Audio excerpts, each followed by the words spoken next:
Now I've got the very fun job of getting these tanks up and running for a Chinese seafood restaurant which has been closed for lockdown, and now they're doing a revamp and getting ready to reopen. So we've redone all the tanks, which has been quite a bit of fun. This is where you're going to see the live seafood from the front once it's all up and running. So what we have here is one tank which is run off a pond filter for some reason.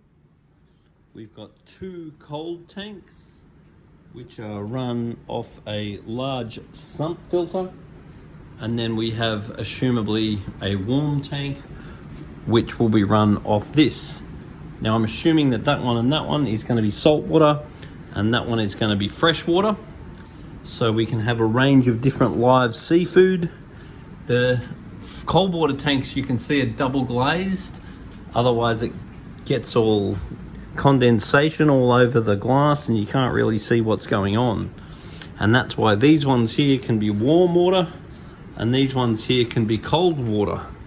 So we've put the lighting up, we've pulled all the tanks off, we've given them all a clean, all the racking has been redone, we've cleaned up the protein skimmers ready for use, we've plumbed it all back into position because the actual rack itself has been replaced during this time. Now I'm refilling and going to leak test the whole thing.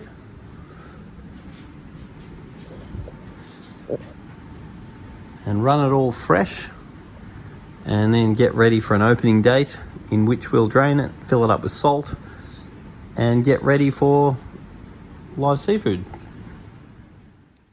So I'm just filling these tanks up at the moment. So we've got the sump there with the overflow drain in it. I've put in the biological filter material now. We want to replace the UV sterilizer globes before we get going. We also want to replace the RO membranes. So far my leak test is going well. I don't have power here, so I can't turn it on today, but I'll come back and get her all fired up. Got plenty of time though, because we're still in lockdown. We are doing a freshwater leak test. There is currently water leaking out of here. So these pipes have to be redone, which is exactly why you do a freshwater leak test. Because it's very good to fix leaks in freshwater, and you definitely don't want to be fixing them in salt water. Very easy fix. So coral rubble makes a good base for a system like this. It also offers a lot of increased biological capacity and also buffering capacity. Now I started using the rubble that was available, and the stuff on the top was fine. It was all white and all good, but then as I got deeper into the thing, it was all full of hydrogen sulfide. So it had turned black and it stinks. So obviously I didn't want to use that. So I'll come back with some new substrate for the bottom, make it all look pretty, and have the increased biological capacity and buffering capacity, which is offered by the calcium carbonate rubble on the bottom, and it will look nice and give the fish something to forage around in.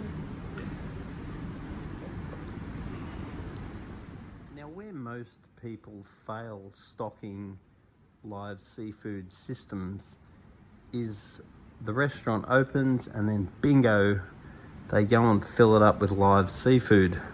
But it really doesn't work, because what will happen is your seafood will produce too much waste, the system cannot handle the waste, then the seafood dies, which is not a good look.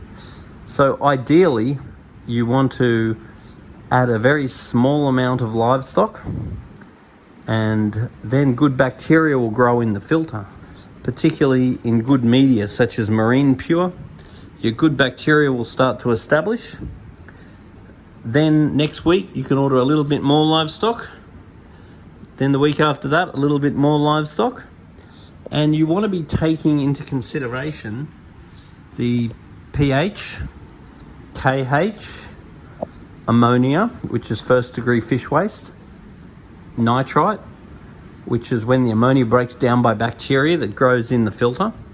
It'll break into nitrite. Then you want to keep an eye on your nitrate, and the nitrate will give you an indication to how often you need to do water changes. So patience is really the key setting up these systems. They are not the case where you can just go and bang and fill it up opening day, bingo. Now, while this system here, while we're in lockdown, what's going to be highly advisable is to get this system running sooner than later. And we just get a little bit of fish in here, and the fish can just swim around and start producing waste. And the waste that they produce can start growing bacteria. And then over the period of about a month, we'll start getting good bacteria in the system. That way, when opening day does eventuate, we can have plenty of stock in here.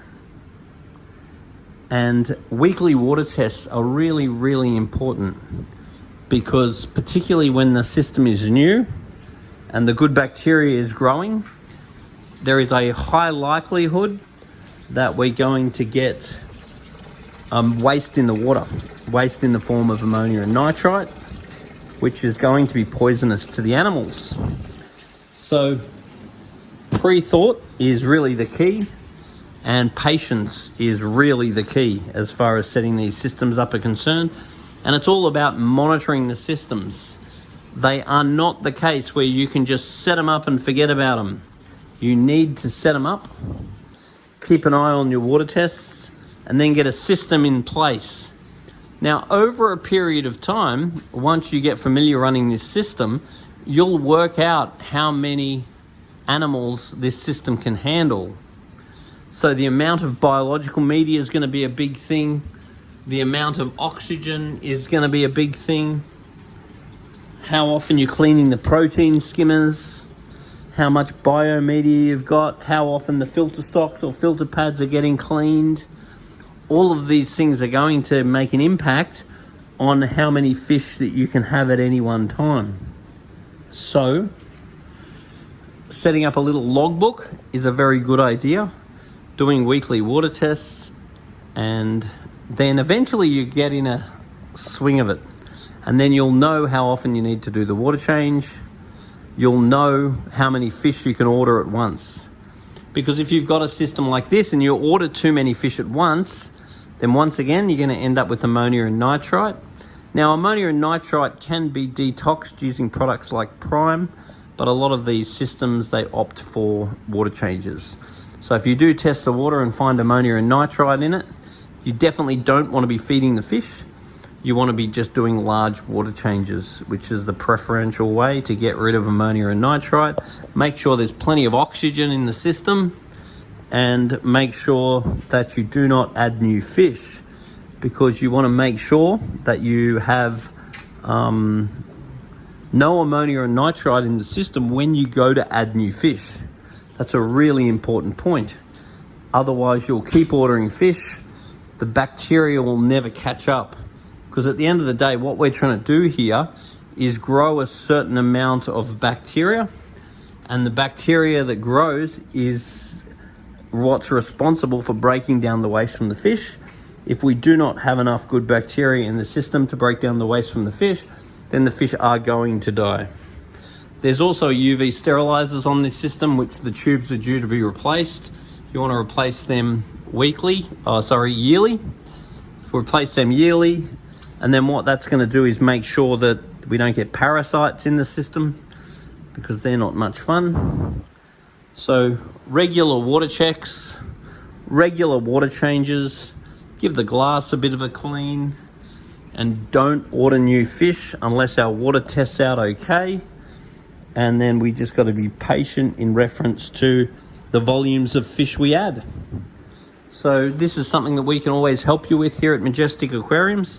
we're more than happy to get involved in this sort of work, and then we can either teach you or your staff what to do. Otherwise, we do offer a service to make sure that your live seafood are nice, healthy, and appetizing. Now here at Majestic Aquariums, we're ridding our plastic shopping bags, going for the eco choice. So if you want to be one of the cool kids and take your fish home, you can get a Majestic Aquariums reusable shopping bag for $2.99.